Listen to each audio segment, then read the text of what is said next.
Alrighty, so Hyundai IONIQ 5 and stablemate sibling Kia EV6.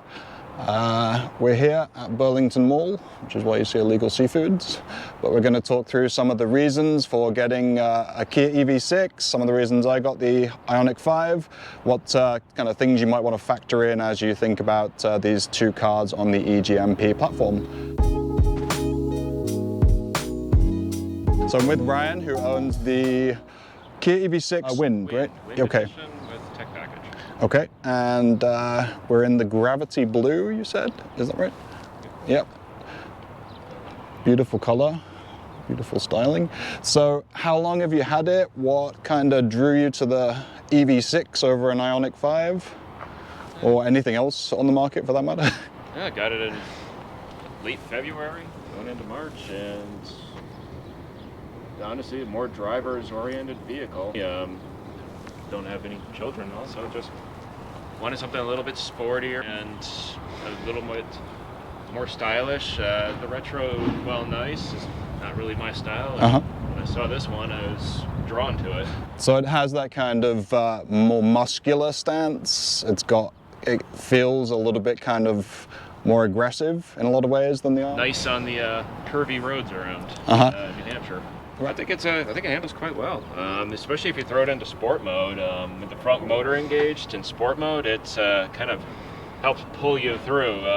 Like the Bolt had a really good, sporty handling with the front wheel drive and all. When you flip this thing into all wheel, it pulls. It pulls right through corners and. Right, and so we should mention that you're coming just like we are from a Bolt EV. What model year was it? Mine was 2019. Okay. To get replaced before all the 2020s. Right, and you sold it privately, right? Yes. Okay, so you didn't take advantage of any kind of GM buybacks or any of the. I was in the process of it, and they were ready to approve a buyback, but they gave the option of a battery pack replacement, and frankly, I felt I could sell the vehicle at a better rate than what I was going to get a buyback at with a new pack in it, especially since I'd already put the deposit on this, so it was kind of locked in. Okay. And had already made my decision for my midlife crisis machine.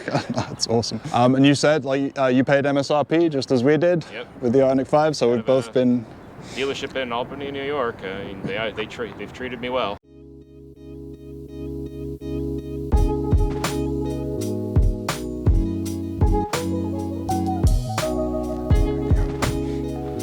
Okay, so let's see. You still got a nice light kind of tone here. Yeah, let's see. So these are good. These are the kind of leather imitation. The vegan one, yeah. Okay, so immediately you can see kind of more in towards the driver, not to the extent like it's. Oh, it's not you like can't use it. crazy. Yeah, you like could still be able to sit there and see. Right, but it's much more oriented to kind of heading towards the driver's position, right? And this is I think, a little different from yours. Yeah, so you have, and this is dual, right? So you can change it to, we've got buttons, physical buttons for the one that you just showed before. Oh, you do? Yeah, so all these are buttons in the IONIQ 5. It's the same things pretty much, except there's a rocker pad. So does it default back to climate? Yeah, there's a setting inside there that you can turn that on, and I turned it on. Okay. Because honestly, all my media is up here. Right. So I can control my music up here with Android, and since I run it through Android Auto all the time, no reason. And plus, your other controls, important ones are like right here. Yeah, so you've set it up to how and this is dark mode, presumably? Yeah. Okay, same menus, there's nothing, it's a Kia EV6 instead of a Hyundai IONIQ 5, which makes sense. And steering wheel is a little different. Yeah, yours I think probably has like. Yeah, it's got that lower kind of. That's the GT line does that. Okay. That bump, but the Wind keeps it round. Gotcha. And let's see, this is the biggest difference really, is you've got a full kind of set of controls. Like the GT line does capacitive touch for these, but the Wind, surprisingly, I didn't know this, and nor did the dealerships even at this point realize that they're physical buttons for the Wind. Some people have complained about if they reach over here, they can bump that and turn it on by mistake. I don't mind capacitive touch, but I didn't necessarily mind having these just be physical buttons. I mean, a lot of the stuff that is on many stalks on the IONIQ 5 is right here on this kind of center console. Okay, so you don't have any. Yeah, so I have all of this would be these two the parking buttons are on here. The auto hold is on the side, and then this is the gear selector is all on the. Oh yeah, they did it on the stalk, didn't they? They're taking a page out of Tesla's book in that case. Yeah, and actually, like the ID4 has, well, I think it works better in the ID4. It's a little more high up. It's not kind of confused with your windscreen wipers, that kind of stuff. I've heard some people will just complain about this. Like, I know Ford uses kind of the same thing, but honestly, for me, I'm like, I don't see what the problem is. Yeah. Okay, so then you've got a bunch of storage down here, big space. That's what, room for extras. I'm trying to figure out how to use it. Yeah, that's it. Yeah, that's AA wireless. Right. So I just moved it up there to try to get rid of some of that interference, and it's helped some, but really cross my fingers for that new firmware. There's USB-C in here. Right. And it's pretty nice though, because you've got a mix by the looks of it. My wife, when she saw this, she's like, oh, I gotta buy more cables. You're gonna get them for like $10 on Amazon, a pack of them. Very good. Yeah, that's what we don't have, because there's obviously just a big open space right here. No, I mean, it lifts up, so you've got a really thin top here, but everything down there is... apparently there's a lock for this, but I have no idea how to activate it, because I can see it here. This I like better. That's more kind of, the wireless charging there is a little bit more accessible. I think you can... The only downside to it being right here, though, is if the sun's coming in, your phone will heat up quickly. Okay, yeah. You look at it, and it looks like there's vent holes. I've lifted it up, and there's no fan, but there looks like there's a place for one to be. So yeah, I've got tons of legroom. I'm 6'2". And you feel how tall are you? 6 foot. Okay, so you've got plenty of space here as well. Like I said, the GT line with the sunroof did not leave a lot of room above from the head. Right. So this gives you a little bit more. Yeah, this is a longer torso. It gives you just a little more.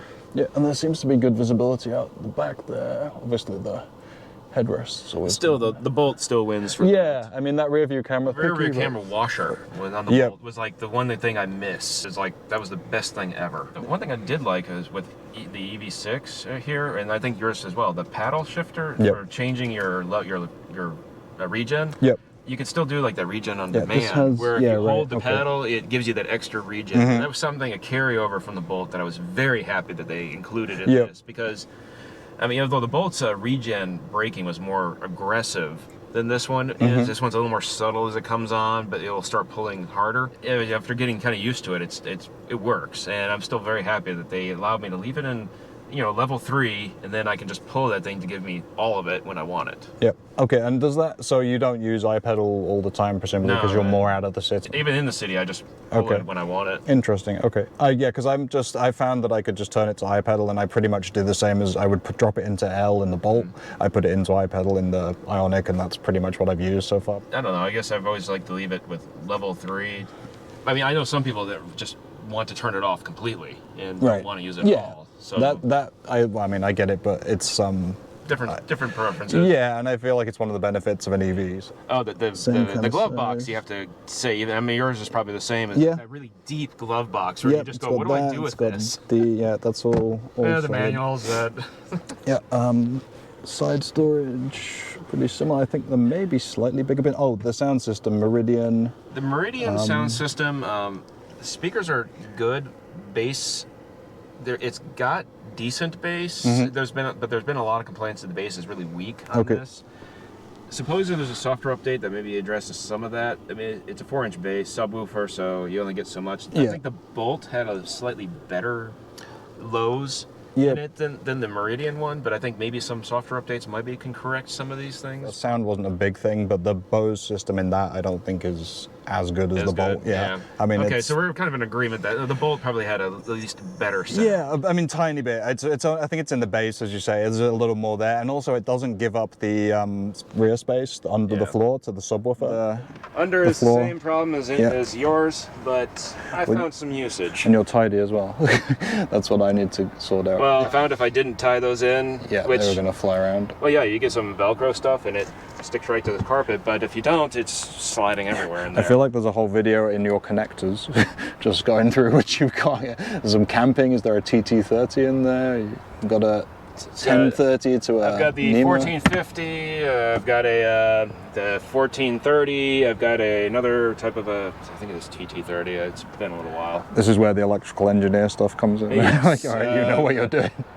Wait until you see the charger. It's the vehicle to load. Yeah, it's standard, but it's not standard with this guy. So there you go, one up Kia.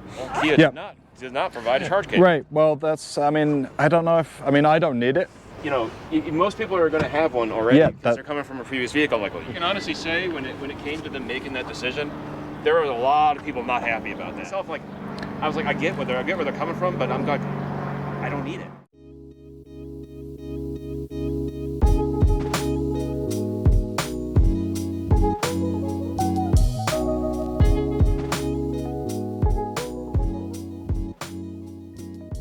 I'm really not.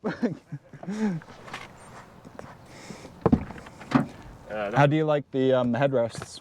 You know, I wasn't sure how I was going to like these base age looking things, but they actually work pretty good, and they supposedly go in and out as well. Yeah, I think there's like there we go. it's one of those kind of, once you push it all the way forward, it goes all the way back again. So. Okay, and I like the fact that these are on the side. I think that feels good for me with kids, like coming straight back, although I could see them maybe ripping them out if they didn't think about it. Service manual, they go the whole thing on how to replace these, and it's easy. Okay, good. It's really, so it's not going to be a maintenance headache anytime. It won't be. And honestly, if you break it off, you probably just take the needle and just pull the thing out, and that's figure it out. Good. You got the pillar vents like we have, same kind of idea. Pillar? Yeah. Yours were center. I'm pretty sure that they're in the pillar as well.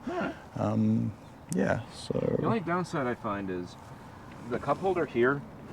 Right. Like my wife's BMW can hold a 1 liter water bottle in that thing. These cannot, and I don't think yours can either. It's one of those. Yeah. Even the Bolt couldn't do that, and it's just one of those. I've been really hoping I'll get lucky this time, but nope. Yeah, not quite.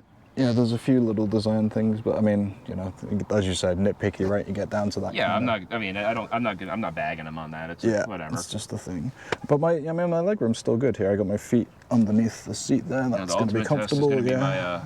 I think I'm glad they have the kind of big vision roof just for their kind of feeling good on the journey. Yeah, but overall, I mean, it's very similar space, right? I mean, there's maybe a few things that are different depending on your preference, but you've still got a lot of space back there. It's like they took same platform, carried over certain things that were basically the same, but they each went their own little bit of. Well, and it's smart because you don't want these two competing on exactly the same criteria, right? Charge port, all that good stuff. Yeah, I mean, charge port. I see yours has like. Is that where you can push to open it up? Yeah, it will use those little... They did not do that for this one, but so... It'll still do. Yeah, it's still... Okay. So yeah, it's standard. This is all your same CCS. Old deal of... Yeah, it's cheap on there as well. I feel like that's going to come off at some point, but that's easy to replace. For some reason, they always have those covers and all. I did see somebody do something interesting where they took a highlighter pen and kind of ran around this to make it more visible in the dark. A little bit concerned, because I would agree. Some people, this just seems like it could be hit, but thus far I've not had any issues with it. That seems like we'll see. The jury's out. Similar size trunk, really. It's just like, as you said, the upper portions give you a bit more of a rake down, but. So you're not going to get a lot of up from here. But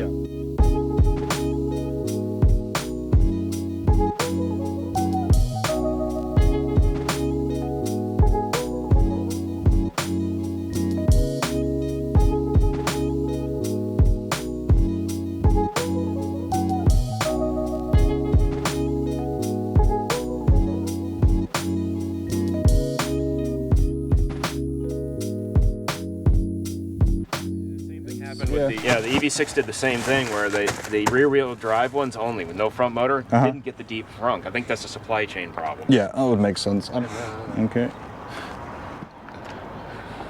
So wow, what's going on here?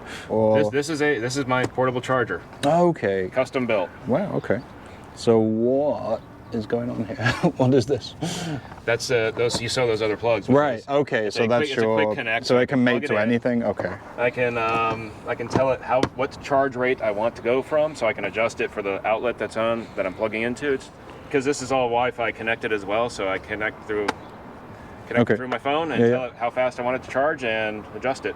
Okay. How frequently does it get used? Not very. No. People make a big deal about the frunks, it's got to have a frunk, or it has to be deep frunk. Like the Mach-E makes a big deep frunk, but I'm going, how often are you really going to be popping the hood? They put all this space in both of these cars. They pushed it up front and pushed it out back, and then they gave you all the cabin space, right? That's why it's so comfortable. So what you're getting at in regards to using it with the frunk for, this is about the only thing I really see a use for the Right. front. Something I'm going to pull out infrequently, Yeah. just when I need it. I'm going to pull it out, plug it in, use it. But I mean, how often do I pull it out? I used this only once when I was camping, and once when I did it was doing a Vermont Indian hike. Yep. So 4 days on a 120 outlet. So it took Right. about, for the charge the Bolt, 3 days to charge the stupid Yeah. thing. Yeah. You know, that's only like I said, a count on one hand how many times I've used it. And it's kind of, you've got it organized so nicely that it's just, you know, it's there when you need it, you can get at it. I wasn't sure that was going to fit under there though. Well, yeah. I took the measurements and I was going, I don't know, it's going to be kind of tight. I'm like, until I finally went, maybe I should just try That's one good. day, see Yeah, what yeah, happens. it I put works. it in there and it closed perfectly, no interference. I was like, yes.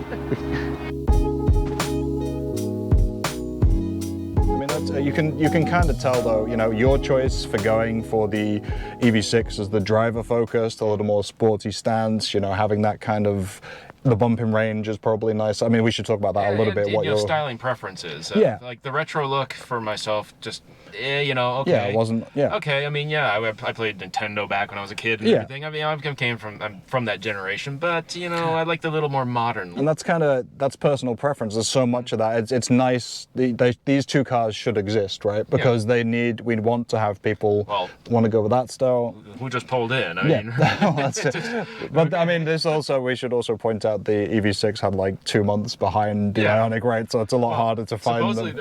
So that'll be a wrap. Thanks again to Ryan for joining us with his EV6 and getting the two cars side by side. Obviously, the Wind Edition is the mid-level trim, which is more comparable to the IONIQ 5 SEL, but still got a good flavor for the cabins and the differences in design choices. In other periods, we've been able to drive the Kia EV6 and got a similar vibe from what Ryan was describing. The stance is a little bit lower. You feel a little more connected. Very similar drivetrains, obviously, so the performance is almost the same. A little bit more range out of the EV6 than a comparable trim IONIQ 5. So that may weigh in, but realistically, locally, it's not going to matter too much because you're going to be charging at home and always be at that higher percentage. And on road trips, maybe you'll eke out a little more, but you probably still need to stop to charge, and both of these things will rip through a charge session very quickly. So for the EV6, obviously, you get that more sporty profile, you get the more driver-focused displays, and then the look on the outside is starkly different. The IONIQ 5 having the retro kind of design, the more boxy shape, and that does translate, for us at least, into a much more usable interior, a little more space up high so people don't have any headroom issues.